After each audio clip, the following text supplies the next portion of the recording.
Foi enterrado agora há pouco o corpo do jovem Matheus, de 19 anos, assassinado no interior de São Paulo. A história de Matheus foi trazida em primeira mão aqui pelo Cidade Alerta. Matheus estava desaparecido há uma semana, depois de ter saído para vender um videogame. E ele foi vender o videogame para um amigo. Segundo a polícia, o amigo Jonathan, de 21 anos, se aproveitou da amizade de Matheus para atrair o rapaz para uma armadilha. Ele sabia que Matheus queria vender o videogame e fingiu estar interessado. Jonathan marcou um encontro com Matheus perto de uma área de mata. Quando ele chegou, foi assassinado. Por que o Jonathan quis matar o amigo? Você não vai acreditar. Jonathan levou o videogame e o celular de Matheus, foi até uma loja da cidade, vendeu o videogame e um fato não revelado até agora foi fundamental para a polícia chegar até o assassino. A mãe de Matheus disse que durante as buscas pelo filho, viu Jonathan numa atitude suspeita saindo da área de mata onde o corpo foi encontrado. Depois desse depoimento da mãe, a polícia foi atrás dele e agora ele confessou o crime. A gente estava ao vivo ontem aqui. Por que ele matou o garoto? Inveja. Ele tinha inveja de Matheus, porque Matheus era feliz, sorridente e se dava bem com a família. Revelou também que tentou encobrir o crime jogando as roupas e a faca em um rio. Foi o próprio Jonathan quem levou os policiais até o local onde ele abandonou o corpo de Matheus. A nossa repórter Lívia Zúcaro, ela foi até Tatuí, no interior de São Paulo, e olha o que ela descobriu no meio da reportagem. Veja comigo. Matheus e Jonathan. A história de uma amizade que acaba em traição e morte. Ele ia na minha casa, ele tinha amizade com meu filho. Uma mãe incansável, que agora chora a perda do filho de 19 anos. A vida do meu filho foi tirada em vão, por nada. Por nada, por ele ser bom, por ele ser uma pessoa iluminada. Todo mundo amava esse menino. O assassino preso leva a polícia até o corpo de Matheus. Jonathan confessa tudo. Ele levou a faca, ele planejou o local, ele conhecia bem ali a área de mata. Velório municipal da cidade, a mãe do Matheus, Flaviana, nesse momento, trazendo aí os trâmites burocráticos para dar continuidade ao último adeus ao filho dela. Ela disse, sem gravar a entrevista, que ela já sentia que o assassino era o amigo dele desde quarta-feira passada, há muito tempo, portanto. Mas ela não dizia isso claramente porque o que ela queria? Encontrar o corpo do filho dela e ter a certeza do que realmente havia acontecido. Uma hora ele falava que não tinha falado com o Matheus, outra hora ele falava que tinha mandado mensagem, o Matheus não tinha respondido. Outra hora ele falava que ele tinha ligado, o Matheus não tinha atendido. Depois ele falava que tinha falado com o Matheus às 7 da manhã. Aí na quinta-feira ele mandou uma montagem de uma suposta localização que o Matheus havia mandado para ele por volta das 14h40 da tarde do dia que o Matheus desapareceu. Assassino e vítima eram amigos há mais de um ano. Eles haviam trabalhado na mesma empresa, moravam em bairros diferentes. Mas Jonathan frequentava a casa de Matheus com frequência. Jantava, comia, conversava com a família. Dona Flaviana jamais imaginava que Jonathan tinha um plano cruel. Quando a gente fazia almoço de família, ele estava lá. Às vezes ele ia lá à noite e a gente sentava para comer alguma coisinha, né? De dentro da minha casa. Jonathan sabia que Matheus tinha um videogame velho para vender. Fingiu estar interessado e marcou um encontro com um amigo. As imagens de câmeras de monitoramento mostram Matheus a caminho do encontro. O videogame está na mochila. Ele nem desconfia que vai cair em uma emboscada. Segundo a polícia, os dois chegam a conversar e Jonathan o leva para uma área isolada, região de mata fechada, e nenhuma testemunha. É quando tudo acontece. Ele disse que foi conversando com o Matheus, distraindo o Matheus, aplicou um mata-leão e deu um golpe de faca. Ele planejou tudo, então? Foi tudo premeditado, ele inclusive admitiu para mim ontem, que eu estava interrogando ele, que ele fez de forma premeditada, ele levou a faca, ele planejou o local, ele conhecia bem ali a área de mata. Por 7 dias, a mãe de Matheus, amigos e família fizeram buscas nessa região. Até drones foram usados para tentar alguma pista, mas nada foi encontrado. Mas num desses dias, um fato chamou a atenção. Jonathan foi visto saindo da mata. Ele não estava com a gente. Ele sai do meio do mato. Todo mundo correu em cima dele. Entendeu? Aí o menino ficou verde. Sabe? Ele tremia, nem vara verde. A pedido da polícia, a mãe de Matheus não revelou essas informações para a imprensa. É que a polícia já estava de olho em Jonathan. A gente já tinha identificado que o Jonathan teria provavelmente sido o último a ter contato com ele. Aí os investigadores foram ontem até a casa do Jonathan, trouxeram ele até aqui. E aí a gente conversou com ele, explicou a situação, que a gente já tinha indício de que era ele. E ele acabou confessando pra gente. Durante todos esses dias, tentamos falar com Jonathan. E a última ligação nos causou estranheza, já que Dona Flaviana afirmava que ele estava ajudando nas buscas. Jonathan. Oi. Oi, é a Lívia do Cidade Alerta. A gente está fazendo uma matéria sobre o Matheus, sobre o desaparecimento dele. E estamos tentando conversar com as pessoas mais próximas. A gente sabe que ele ia vender o videogame para você, que inclusive tinha marcado, né, de se encontrar naquele dia. Qual foi a última vez que você falou com ele? O que você tem para ajudar na reportagem? Ele desligou. Ele desligou. Por que ele não quer falar? Eu vou ligar para ele de novo. Deixe a sua mensagem na caixa postal.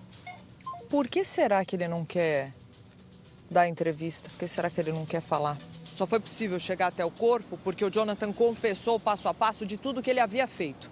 A família, quando encontrou o corpo do Matheus junto com a polícia, disse que não tinha chegado até aquele ponto porque a mata era muito fechada. Então veio até esse ponto onde nós estamos, eles até tentaram visualizar com as imagens do drone, mas como a mata era muito fechada, eles não conseguiam ter acesso visual, então eles pararam aqui. Conseguiu identificar o corpo, era quase 2 horas da tarde achar o corpo. Foi mais de 1 hora de busca dentro da mata. Segundo o depoimento do Jonathan, ele já teria ido junto com o Matheus até o mesmo ponto justamente para tentar colher frutos e comer os frutos junto com o Matheus. Foi para lá que ele atraiu o garoto de 19 anos, mas ele já estava com uma faca guardada, pronto para matá-lo. Durante esses 7 dias de desaparecimento, todos os dias, Jonathan teria ido até a mata para verificar se o corpo continuava ali. Ele tinha inveja do Matheus ter uma família unida.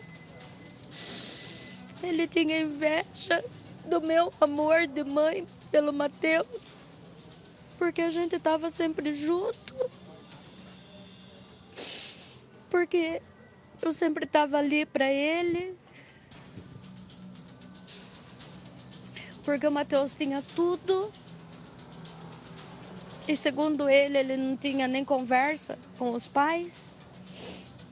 Já o delegado afirma: por trás da máscara de amigo fiel, Jonathan era um rapaz frio e calculista.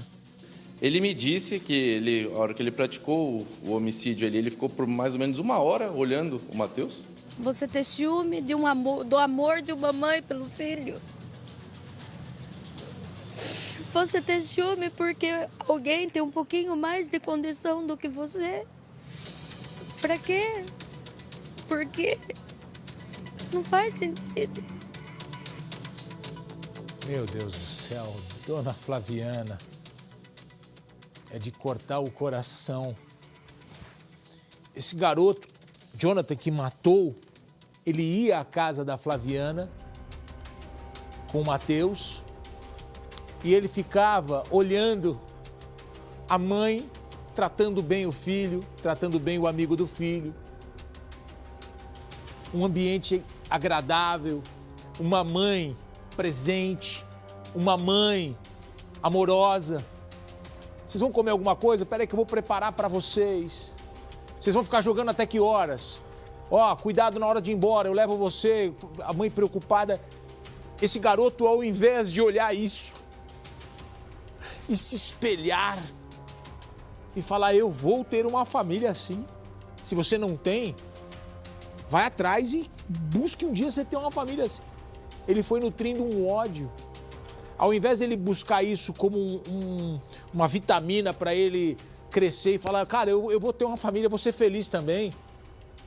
Ele começou a nutrir um ódio pelo amigo, falou, eu vou matar esse cara, porque eu quero ver essa mulher chorando, essa mulher é muito feliz pro meu gosto. E agora ela tá chorando. Que crueldade é essa? E ele, o Matheus, falou pro Jonathan, o Guastelli, pô, cara, eu vou vender o videogame. Eles têm uma vida boa, uma vida legal, mas eles não são ricos. Então o menino falou assim, pô, vou vender esse videogame, que eu vou comprar um mais novo. Esses videogames estão caríssimos agora, você pega esses modernos aí, então todo ano eles lançam um novo. E ele falou, vou comprar um novo, mas eu preciso vender esse. Ah, você vai vender? Pô, tô interessado. Ó, eu vou ficar, você traz pra mim? Eu vou estar te esperando na rua tal, esquina com a rua tal, ali naquele campo, ali tal. O menino falou, tá bom, nem questionou, por que lá? Meu amigo você confia, você vai. E ele passa na câmera, o Matheus, todo felizão, ó, todo empolgadão, pô, vendi o videogame, vou pegar um PlayStation novo. Olha que loucura! E ele tá indo pra morte porque o melhor amigo dele vai matá-lo. O menino que frequenta a casa dele. Isso não é normal. Isso é uma loucura, um cara de 20 anos, 21 anos, com inveja do outro, porque o outro é feliz. Tem uma família feliz, meu Deus do céu, onde que a gente vai parar? Que ponto que a gente chegou, né? O cara tem inveja do amigo porque ele tem uma mãe presente, ele tem uma família. O que era para ser normal, né? As pessoas terem o lar, a família, os pais presentes, não, ele não teve. Porque ele não pediu, não reconquistou a mãe dele, ou o pai, ou o que seja, que fosse a família dele. E não agora ele destruir o outro lar, outra família, porque ele não tinha. Então, meu amigo, eu não tenho, eu vou destruir aquele lar. Que inimigo é esse? É um verdadeiro absurdo o ponto que nós estamos chegando. Isso tudo por quê, Gotino? É impunidade. Porque se ele soubesse que ele ficaria lá atrás das grades 30, 40 anos, ele jamais pensaria isso. Mas não dá pra ficar? Não, vai ser condenado. Pode ser condenado de 12 a 30 anos, com algumas qualificadoras, premeditação, tudo, uns 40 anos. Mas com a progressão de pena, uns 10 anos só. Ah, meu é Deus. muito pouco. Olha, aí ele sai com 30 anos, destrói outra família. E outra coisa que a gente tem que falar aqui, me perdoe, mas eu vou falar. Essa molecada com 21 anos, com essa mentalidade, ele é feliz, 21 anos. Amigão, 21 anos, você não tá feliz com a sua família, zarpa fora. Sai da tua casa, sai da tua parentela e vai criar a tua vida. E vai constituir a tua família e vai ser feliz. E vai oferecer pra tua família aquilo que não te ofereceram. Transforma isso em força e vai pra cima. Não, ele é feliz, eu não sou. 21 anos, amigão, cheio de saúde aí. Ri pra fora da tua casa e vai trabalhar e constituir a tua casa, a tua família. Eu prefiro matar porque ele não vai ser mais feliz. Tinha que ficar 700 anos atrás das grades, um nojento desse. O Guastelli tá me falando aqui que talvez com 10 anos o cara tá solto. Com 10 anos ele vai ter 31. Vai sair novinho, Guastelli. Exatamente, e aí ele pode cometer outros crimes, porque um cidadão desse que cometeu agora esse crime com 21 anos, com certeza não vai se regenerar, não tem arrependimento nenhum. Então, por isso que eu cobro aqui, o nosso Congresso Nacional tem que alterar o Código Penal, Lei de Execução Penal. Não dá mais para ficar do jeito que tá, Gotino. É sensação de impunidade.